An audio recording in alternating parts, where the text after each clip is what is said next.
Continuing with our fall aesthetic series, we are watercoloring some fall bouquets.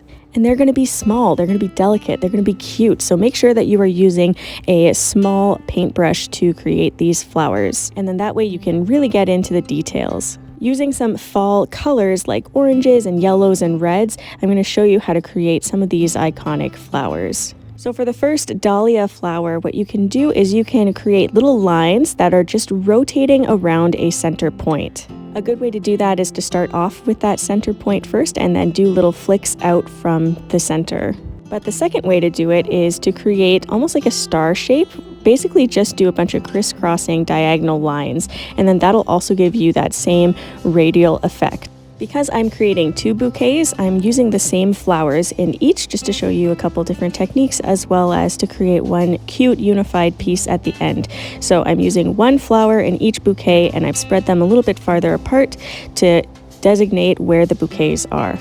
Now for the second flower in the bouquet, I'm using yellow, and I think it's still a dahlia, but this time it's from the side. So I started off with a straight line, and then I did that radial technique, but just on one half.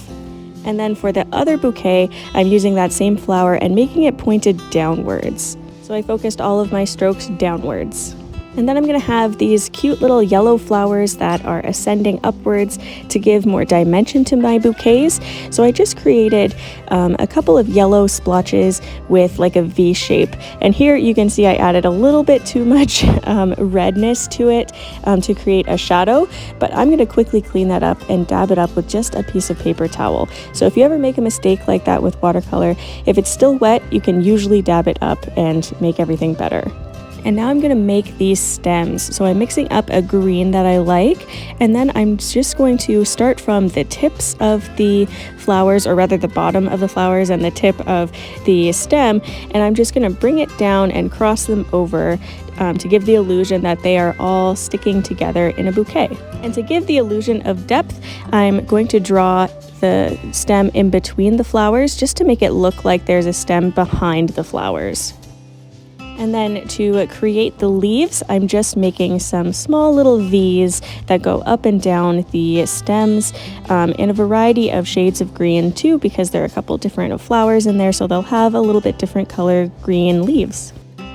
And I'm repeating all of that on my other bouquet as well. But take note of how my downward facing flower is. What I did with the stem is I didn't go straight down from the bottom. I actually started from the top of the flower and hooked around and brought it down to give the illusion that the flower is flopping over.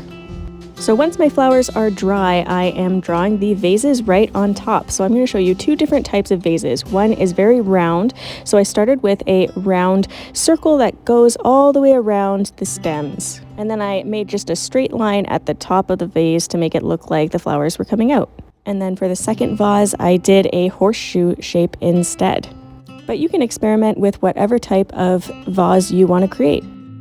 And then this part is optional. You can take that same fine tip pen and just outline all the details of your flower.